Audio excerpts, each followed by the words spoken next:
Karen's scream echoed through my hallway as I watched her tremble in front of the documents I had just dropped on the table. She had no clue when she walked into my house, without a warrant, without warning, and definitely without a brain, that I'd been quietly gathering legal ammunition for weeks. Her face twisted when she saw the federal seal. "What? What is this?" she stammered, the clipboard in her hand wobbling. I didn't answer right away. I just leaned back, crossed my arms, and smiled. She had trespassed into the wrong house for the wrong reason, and she was about to find out I wasn't just a homeowner. I was the damn federal lawyer they warned their board members about. Do you know what happens when a woman like Karen kicks open the wrong door? The first sign that something was wrong came not from the front door, but from the fridge. A neon pink slip taped dead center with blue painter's tape, the kind no sane person uses unless they're trying to scream, "Look at me!" I had barely set my briefcase down when I noticed it, and immediately my gut twisted. The slip wasn't printed like a typical HOA notice. It was handwritten, aggressively underlined, and written in a tone that dripped with moral superiority. It started with, "After an extensive visual and procedural evaluation of your premises, the following deficiencies have been documented and require correction within 72 hours. Below that, there were bullet points, not typed, bullets actually drawn by hand with little angry circles. Curtains in living room are not regulation color. Front porch wind chimes create unapproved auditory disturbance. Books visible through front window suggest non-neutral political materials. And bedroom closet appears to lack structural organization per wellness guidance." Bedroom closet. That's when the breath caught in my throat. I turned around slowly, like a man realizing too late that the lion was already in the room. I moved through the house. Everything looked fine on the surface. But when I reached the hallway, that's when I saw it. My bedroom door was ajar, and the faint smell of lavender didn't belong to me. The scent was powdery, synthetic, the exact kind Karen wore whenever she flounced into a community meeting. I opened the bedroom door all the way and immediately saw it. The bottom drawer of my dresser half open, one of my undershirts trailing out like a white flag. The closet door was left slightly ajar, just enough for me to notice that the shoebox I kept personal letters in had been slid off the shelf and left open. No, this wasn't a storm or an accident. This was a search. A methodical, obsessive, absolutely illegal search. I rushed back through the house, checking every door and window. The locks were intact, nothing broken, nothing kicked in, which meant she had a key. My pulse spiked as my eyes darted around the living room. The hallway closet was also open, my raincoat dumped on the floor. The linen cabinet had a towel draped halfway out. In the kitchen, the drawers under the sink, normally stacked neatly with cleaning supplies, were now shuffled. Bottles turned in directions I never leave them. It was surgical, but sloppy. Like someone playing cop without the training, I grabbed the violation notice again and flipped it over. On the back, she had written a note in all caps. "O inspection entry per article, 14C, Community Standards Maintenance Authority." I froze. Article 14C? That didn't exist. I had the HOA handbook memorized. Hell, I edited the damn thing when I first moved in and sat briefly on the compliance committee before realizing the madness brewing inside the board. There was no Article 14C. There was no provision, legal or otherwise, that allowed an HOA president to enter a home without the owner's knowledge. Not without cause, not without consent, and absolutely not without a warrant. My phone buzzed on the kitchen counter, and I snatched it up like a lifeline. It was Pete, my neighbor across the street, retired Army, not one for small talk. "Hey," he said, voice low. I don't want to stir the pot, but I saw Karen leaving your backyard about an hour ago. She had a clipboard and gloves on. Thought maybe she was helping with something. My throat tightened. She was in the house. Silence. Then a sharp inhale from Pete. You sure? I just got home. Bedroom's been touched. Closets, too. She left a violation slip taped to my fridge with fake citations. She was inspecting the inside of my damn house. Pete cursed softly. She came through your back gate. Left through it, too. I thought maybe you let her in. She copied my key, I said, realizing the horrifying truth out loud for the first time. She made a copy of my key. I hung up without waiting for a response and began checking my doors again, slowly this time. The front lock didn't show signs of tampering, but the deadbolt wasn't engaged, and I always lock it before I leave. The back door had faint scratches around the keyhole, tiny ones, like a key had been used awkwardly or made from a cheap blank. I remembered the time I lent the HOA access for a mandatory gas meter inspection 8 months ago. They'd taken my key for the afternoon and promised it would be returned within 2 hours. It was. But now, I realized, that's when she'd made the copy. I sat down hard at the kitchen table, still staring at the ridiculous pink slip like it was a ransom note. The implications were spinning out. She had entered my house, touched my things, searched my private belongings, left a note implying she had the right. This wasn't just an overreach. It was a violation of privacy so severe it bordered on criminal trespass.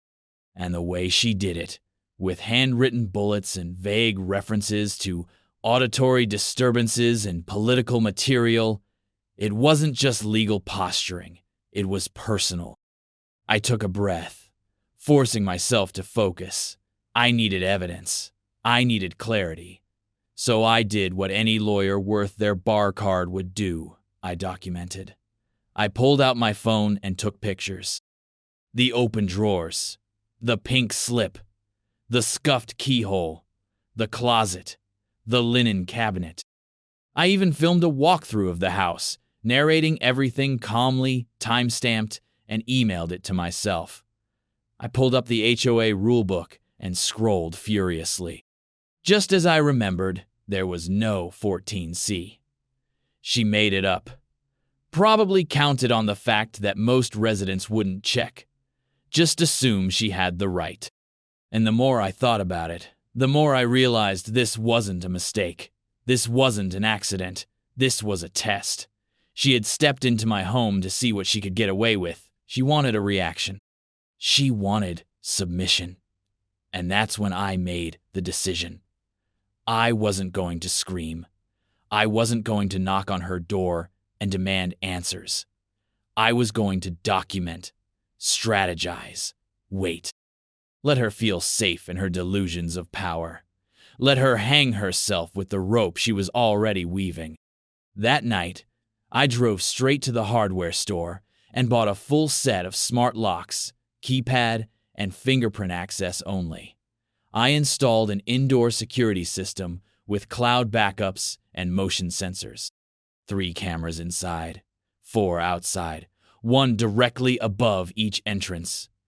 Every time that door opened, I'd be alerted. Every time she tried to walk in, I'd be watching. But I didn't change the front door appearance. I didn't let on that anything had changed. Let her think the house was still vulnerable. Let her think I was still just a quiet professional too busy to fight.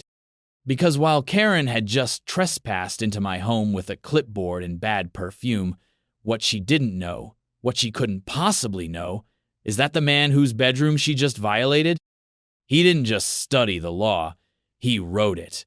And her little game had just turned into a federal problem. It didn't stop.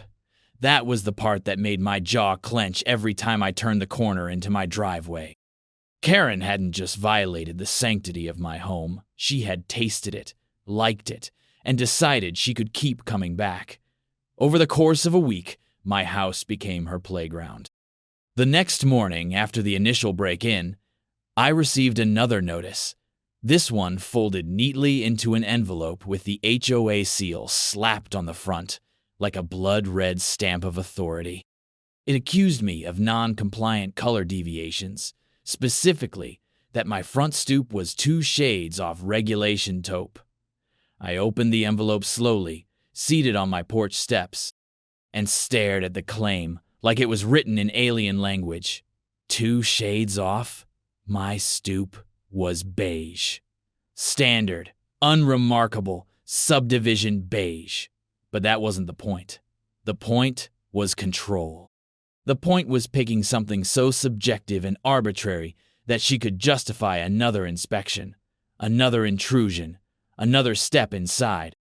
The following day brought another gem, this one a formal citation for mailbox lean inconsistency, stating that the vertical angle of my mailbox post had shifted visually from perpendicular, creating an impression of noncompliance. Not actually tilted, not measured, just an impression.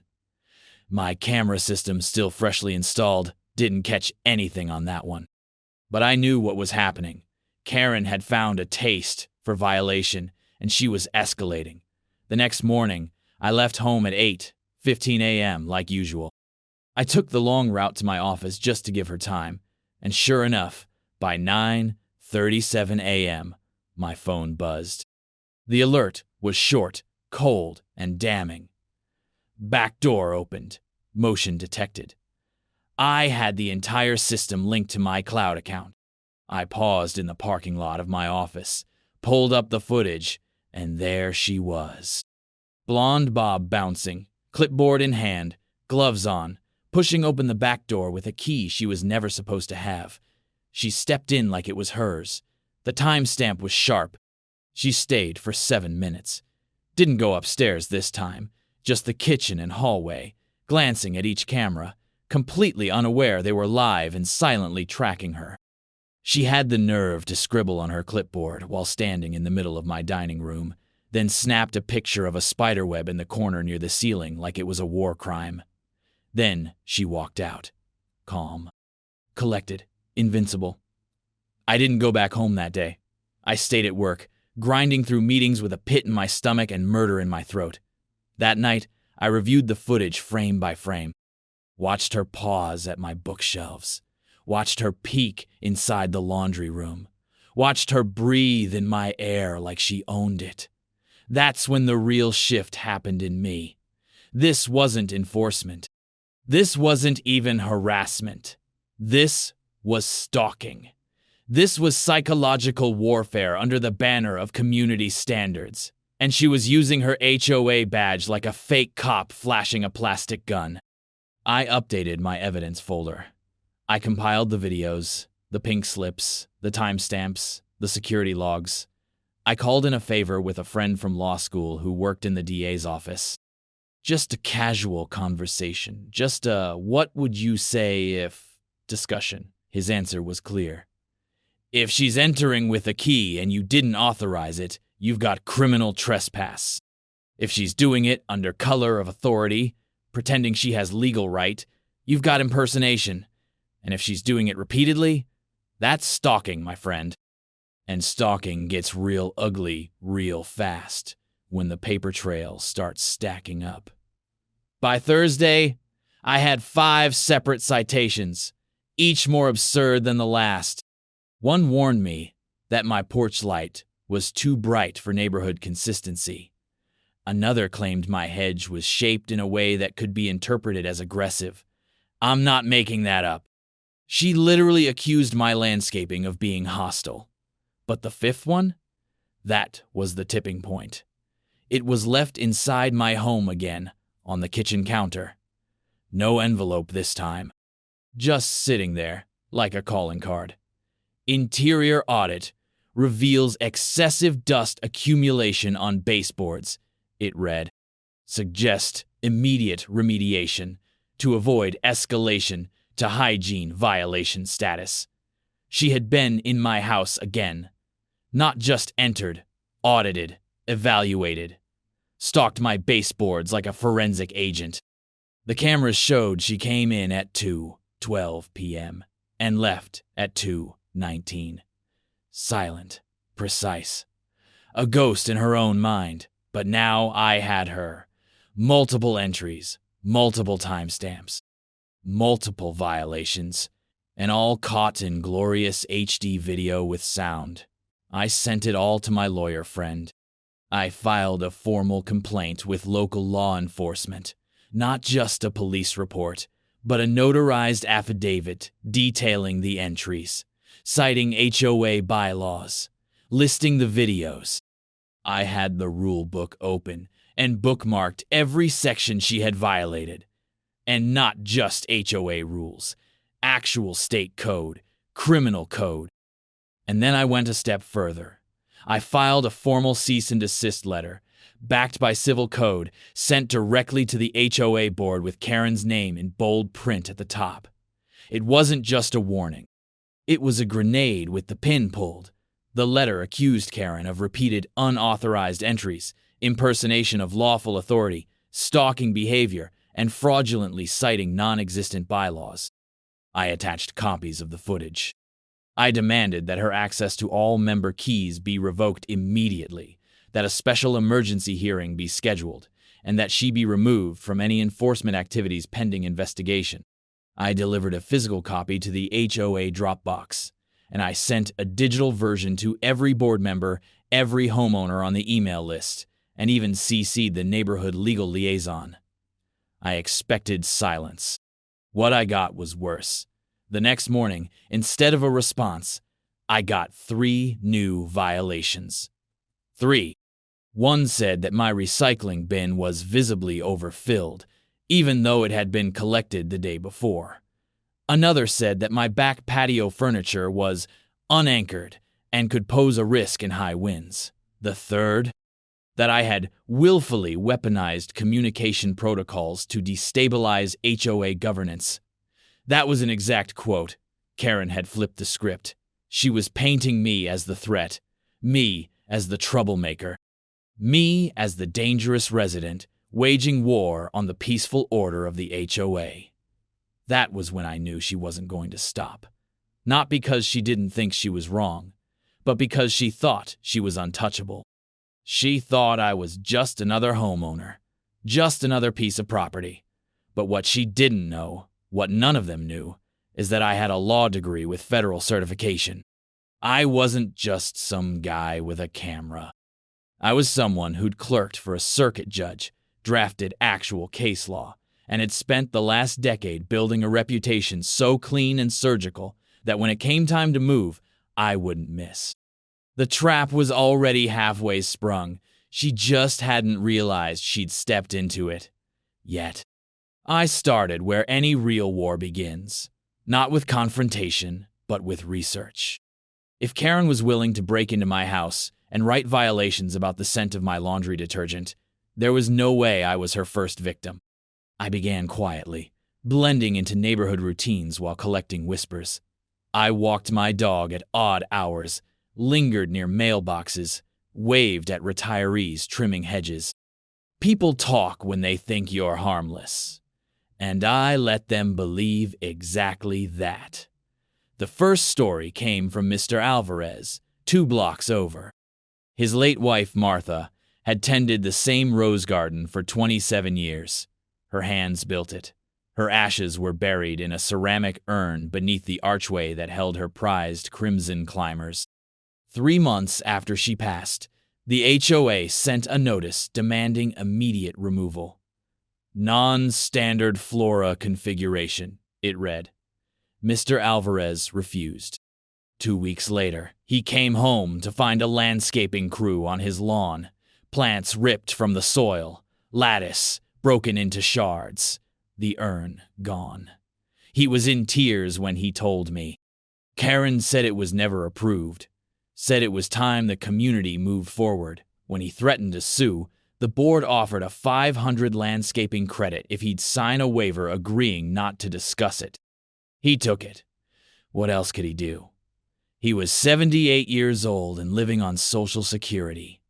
The second story came from Melanie, a single mom at the edge of the cul-de-sac.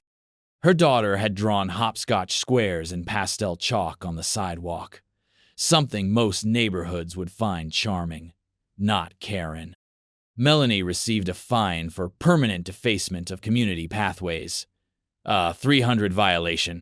When she appealed, Karen doubled it for frivolous challenge of community order. Melanie cried as she told me she stopped letting her daughter play outside.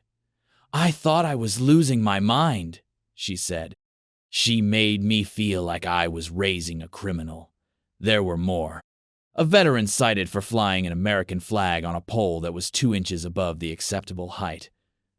A nurse fined for leaving scrubs drying on a line after her dryer failed. A newlywed couple written up for visible honeymoon decorations because they'd hung a string of hearts on their front porch. One by one, Karen had picked people off, not based on violations, but vulnerability. Those who lacked time, money, or legal knowledge to fight back. She hadn't built a community. She'd built a fear state where silence was survival. And now that I was talking to them, they started talking to each other. Whispers turned into late-night texts. The text chain grew. The HOA shadow file, someone called it. And I watched it happen, like kindling starting to catch.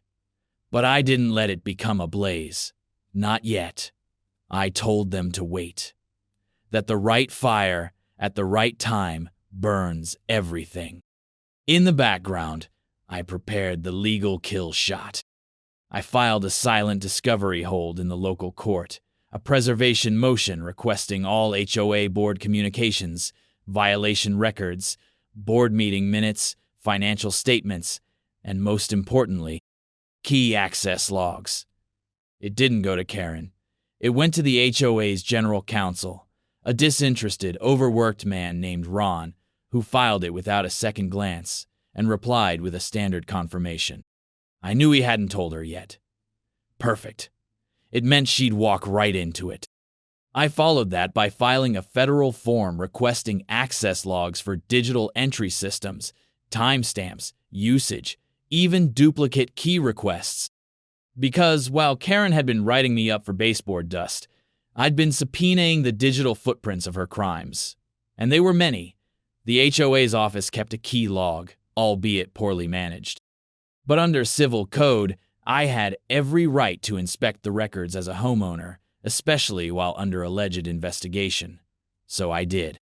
I showed up with coffee and a pleasant smile, and the office manager, Marla, sweet, 60s, tired of Karen's attitude, let me sit down at the dusty back table with the logbook.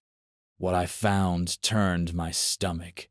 Karen had requested key copies to no less than 6 homes in the last 12 months. The reasons were all the same.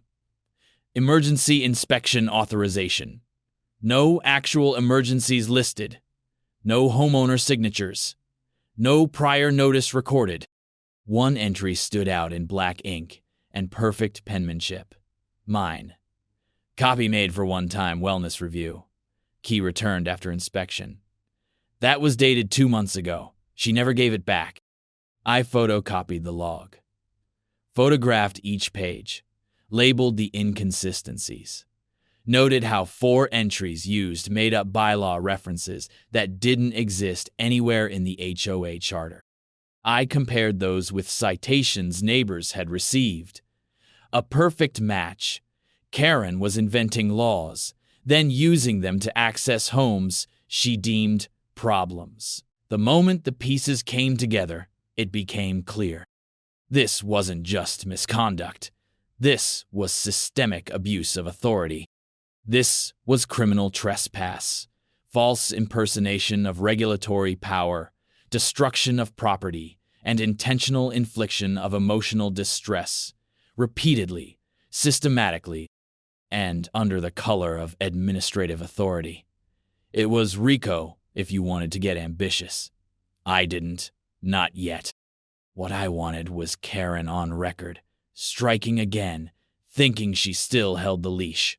So I left a note taped to my front door. Home undergoing repainting, base color subject to final HOA approval, open to feedback. A lie, a baited hook, and I didn't have to wait long. 2 days later, my camera caught her. Clipboard in hand, sunglasses on, shoulders squared like a mall cop with delusions of grandeur. She stepped into my yard, took photos, muttered into her phone, and, right on cue, tried the back gate. Locked. She stood there for a moment, frowning, then pulled a key from her jacket pocket. I watched the slow, confident turn. The door swung open. She disappeared inside. This time, she stayed 11 minutes. I timed it. I watched the whole thing from my phone while sipping coffee in my office. She paused in the hallway, took more notes. She opened a kitchen drawer, took a photo, walked into the living room, bent over to inspect something. Then, something beautiful happened. She turned toward the hallway camera, and for one glorious frame, made eye contact with the lens. Her face stiffened. Her eyes blinked. She knew. She saw it, but it was already too late. She backed out slowly. No rush. Tried to look casual. Closed the door behind her like that. Erased the fact that I had just filmed a felony from 5 different angles. I emailed that footage to my lawyer before she even made it off my lawn. Then I filed a formal complaint with the State Housing Authority. Attached all video, logs, citations, copies of fake bylaws. Marked it priority urgent, ongoing misuse of power, and criminal entry. The submission system time-stamped it. 2:14 p.m. Karen hadn't even made it back to her SUV, but I didn't stop there. I filed a temporary restraining order request at the county court, with an emergency hearing attached. Grounds: unlawful entry, harassment, stalking, and threat to personal safety. I walked the papers down myself. The clerk gave me a knowing look.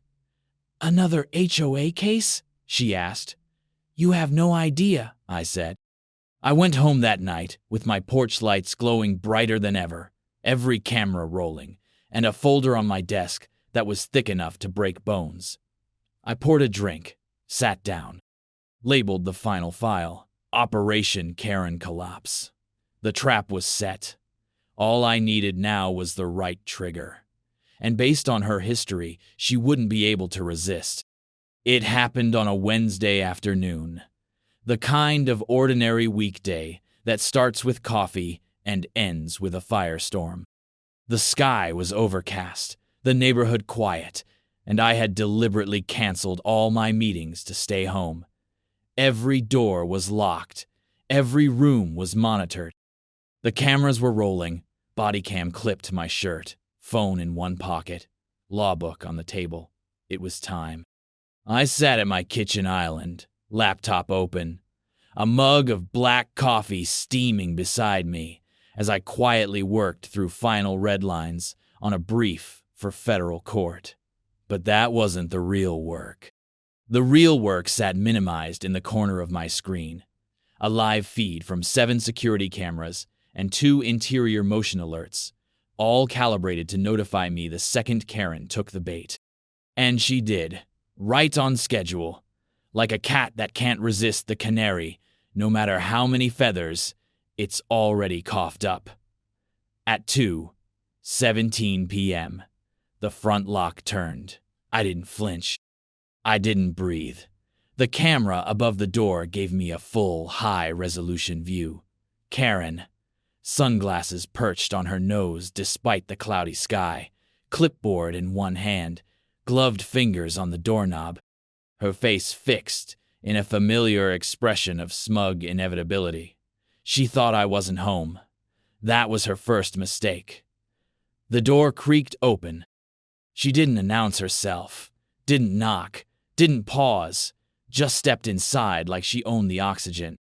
I let her walk 5 full paces into the foyer, watched her gaze flick toward the living room with practiced scrutiny, watched her scribble something on her clipboard. She took 2 more steps, then stopped. She froze, because there I was, sitting in plain sight, waiting for her, like a trap she didn't know she'd already triggered. I didn't speak, just looked at her. She blinked once, twice, then adjusted her sunglasses slowly, as if somehow that might erase the sight of me seated in my own house with a body cam blinking red on my chest. She opened her mouth, tried for authority, but it cracked before she got the second word out. Mr. Carter, under Article 14 Enforcement Guidelines, subsection Emergency Clause, I'm authorized to— Stop, I said. My voice wasn't raised. It didn't need to be. It cut clean through her rehearsed nonsense like a gavel through courtroom silence. Karen, I said, folding my hands calmly in front of me, you are not authorized to be in this home, not under any clause, not under any rule, not under any law. She tried again, voice stammering now. I received multiple complaints about noise, about code violations. I have the right to verify. No, I said, still calm. You don't. And you've just committed felony trespass. Her mouth twitched. She blinked again, slower this time. The color in her cheeks began to drain. This is an emergency inspection, she said, but it came out soft, uncertain. Your back porch was cited for unsecured furniture, and I had reason to believe. Karen, I said again, this time lifting my hand and pointing at the laptop in front of me. Let me help you understand what you've done. I turned the screen toward her and hit play. The first video showed her entering my home the previous week. Same outfit, same clipboard, same illegal key. The timestamp blinked in the top corner. The footage was crisp. She had no idea that camera even existed. She watched herself step into my house, glance around, and start snooping. I clicked to the next video. Another unlawful entry. Then another. In total, 4 entries over the span of 10 days. All without notice. All captured in high definition. Every frame a nail in the coffin she was now trying to deny. Each one of these, I said, my voice even and measured, is a separate count of felony trespass. Every time you used a key you weren't authorized to have, that's unlawful entry. Every time you wrote a citation based on a fabricated bylaw, that's fraud. And every time you used your position to intimidate or manipulate a resident under false pretenses, that's impersonation of a code enforcement officer, which is a felony in this state. Her mouth opened, but no sound came out. She looked around like maybe there was still a chance this was a dream, a prank, a misunderstanding. But there was no escape hatch. She was cornered, exposed. And the blinking red light on my chest reminded her that even now, even in this moment, she was being recorded. Do you know, I said, leaning forward slightly, what a federal prosecutor does when they receive video evidence of systematic abuse of power, documented trespass, impersonation, and illegal surveillance committed under color of administrative authority? Karen said nothing, just stood there, clipboard trembling in her hand. They press charges, I answered. They investigate the entire board. They subpoena financial records, and they burn the entire corrupt operation down to the goddamn ground. Her knees wobbled. She clutched the clipboard to her chest like a shield. I'm just trying to do my job, she whispered. Your job doesn't include breaking into people's homes, I said. Your job doesn't include making up laws. And your job doesn't include retaliating against anyone who calls you out. She took a half step back, then another. I didn't move, just watched her shrink. Watched her armor fall apart in real time. You need to leave, I said. Right now. Because the next time you walk through that door, it will be with a badge in your face and a federal marshal behind you. Her eyes widened. Her mouth opened again, but I stood up before she could speak. Slow, deliberate, calm as death. You will not contact me again. You will not set foot on my property. You will not leave another notice, another email, another accusation. You will wait. And when the hammer drops, it won't be me standing in this kitchen. It'll be the law. She turned. Fast. No more pretense of grace or authority. Just the scuff of her shoes on tile and the sound of her breath catching as she stumbled toward the door she thought she'd walk through like a queen.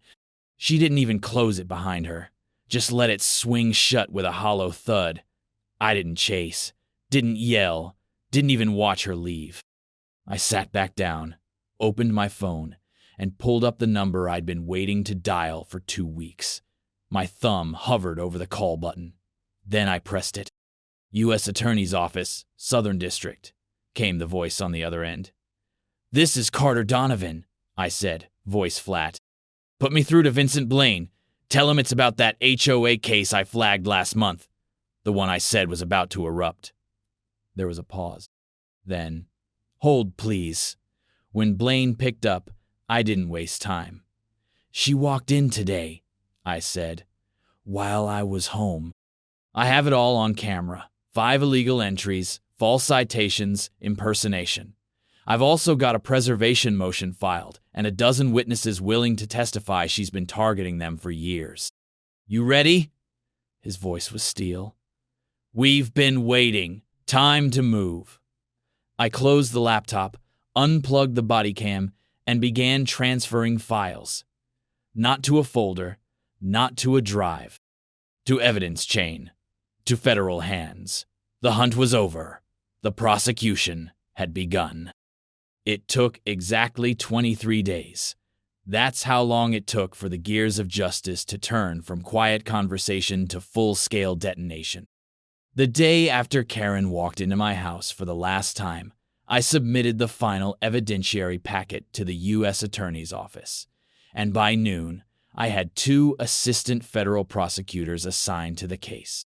Within 48 hours, federal subpoenas hit the HOA board like airstrikes. One by one, the board members were served. At home, at work, some while jogging, one at brunch. They had no warning. The subpoenas demanded all digital records, communications, bank statements, portal activity logs, and surveillance data for the past 2 fiscal years. I watched it unfold from my living room window like a man who had finally opened the floodgates. Karen disappeared for 3 days. Not a single pink slip. No clipboard. No passive-aggressive memos taped to fences. When she finally resurfaced, it was at a hastily convened emergency HOA compliance forum at the neighborhood rec center. I attended. Of course I did. I sat in the back row, silent, unblinking, while Karen took the podium in a beige pantsuit 2 sizes too tight, her smile stretched thin like plastic wrap. "We are facing a coordinated attack on our community governance," she began, her voice shaky but trying for firm. "These allegations are outrageous. These claims are politically motivated. Our neighborhood is under siege." I just watched. The board looked uneasy. Her usual puppets were shifting in their seats, sweating under their collars. One even kept glancing at me. He knew. They all knew. A week later, we were in federal court. I filed a civil suit under 42 U.S.C. Section 1983 for violation of civil rights, combined with state claims of trespass, fraud, unlawful search, and defamation. But that was only the start. The feds opened a parallel criminal investigation. Grand jury subpoenas dropped. A forensic audit team was dispatched to dig through the HOA's records, and what they uncovered was pure rot. Karen hadn't just fabricated citations or illegally entered homes. She'd orchestrated a quiet real estate scam from inside her HOA throne. Here's how it worked. She targeted elderly homeowners, single parents, and vulnerable families with manufactured violations. She fined them until they couldn't keep up, pushed liens through the HOA bylaws, then leveraged their desperation into forced sales, lowball offers made in the interest of restoring community balance. The buyers? A shell company called Suburban Renewal, LLC, registered in another county. The owner? Karen's cousin. They flipped the homes in 30 days or less, sold them at full market value, then funneled the profits back into their personal accounts through fraudulent HOA assessments labeled as special maintenance contributions. Over 18 homes in 3 years. Most of the victims had no idea what happened to them. They just thought they'd lost a fight with a powerful board. But now, with discovery open, subpoenas flying, and a federal task force reading every email Karen ever sent, the entire truth was boiling to the surface. My favorite moment came during deposition. Karen sat across from me at the table, her lawyer red-faced and sweating, while I calmly read off the violations she'd issued me. Violation for mailbox, lien inconsistency, I recited. Violation for auditory disturbance. Violation for curtain color, for soap brand, for sidewalk chalk, for baseboard dust. Did you issue these? Her lawyer objected. The judge overruled. Karen stammered. Those were in compliance with community aesthetics. Show me, I said. Show me the bylaws where sidewalk chalk is banned. Show me the section on soap, on curtain color, on baseboards. She couldn't. She sat there blinking, unraveling, while I handed over copies of the HOA handbook with her annotations, whole sections crossed out, new ones scribbled in. Some even initialed KW. I pulled out the key log next. Did you have a key to my home? She tried to dodge, claimed it was returned. Then I showed the surveillance footage again. Every illegal entry. Every moment she stepped through my door, and then came the bomb. You also accessed the HOA online portal and manipulated violation timestamps, correct? I asked. She hesitated. That's a serious charge, her lawyer said. One that would require proof. You mean like this? I asked, and I pulled out the forensic audit log. Every digital access point, every edit, every IP address traced to Karen's home computer. She looked like she was going to vomit. The prosecutor leaned forward. We have the login data, he said. We have confirmation that you modified violation history for at least 7 residents, backdated fines, and assigned false late penalties to expedite liens. That's wire fraud, Miss Withers. The courtroom went quiet. Karen stared ahead like her brain had disconnected, and then the moment came. 2 U.S. Marshals entered the room, calm, professional. One walked over to Karen and leaned down. Ma'am, please stand. You're under arrest for felony fraud, impersonation of a public official, unlawful access to private property, conspiracy to defraud, and violation of the Fair Housing Act. Her mouth opened, but nothing came out. They cuffed her right there, in front of the board, in front of the press, in front of the entire courtroom. She didn't cry. She didn't scream. She just sagged like a marionette whose strings had been cut. The boards scattered like rats. One tried to resign mid-hearing. Another pretended to have no knowledge of the violations, despite signing half the notices himself. But it didn't matter. The subpoenas covered them all. The lawsuit unfolded over the next 2 months. Depositions, audits, witness statements, testimonies from residents who had lost homes, lost savings, lost their peace. I sat through every hour. Not because I had to, but because I wanted to. Because people like Karen build their empires on silence, and silence was over. The HOA was dissolved by court order, every member removed, the bank account was frozen, assets liquidated. The real estate scam? Fully exposed. The homes flipped through her cousin's company were subject to restitution. Karen's cousin took a plea deal. She didn't. Karen fought, argued, insisted she was protecting the community, claimed she was the victim of an orchestrated vendetta by a disgruntled homeowner. But the evidence was too much. The jury deliberated for 4 hours. Guilty on all counts. She was sentenced to 5 years in federal prison, with 3 more on probation. No appeal, no bail. Just steel doors closing on the tyrant who thought a clipboard and a rulebook gave her divine power. I won the civil suit. Every dime. My legal fees covered, my damages awarded. And, with the court-ordered restitution pool, funded by HOA assets, every victim in our neighborhood received settlement payouts. Mr. Alvarez rebuilt his rose garden, double the size. Melanie's daughter drew chalk murals so big the local news covered it. The veteran raised the American flag 20 feet higher than before. The neighborhood didn't just heal, it woke up. And I didn't stop there. I partnered with the U.S. Attorney's Office to draft a federal HOA oversight proposal, a blueprint to prevent tyrants like Karen from hiding behind local bylaws ever again. We built an online platform for HOA transparency, mandatory audit trails, legal aid hotlines, anonymous reporting. The reform bill is in motion, and it started right there, in my living room, with a camera, a clipboard, and a woman who thought she was untouchable. Today, my porch is quiet. No pink slips, no threats, just peace. I rebuilt the front steps myself, repainted them a color that's exactly 2 shades off regulation taupe, just because I could. And every morning, I sip my coffee there with a smile.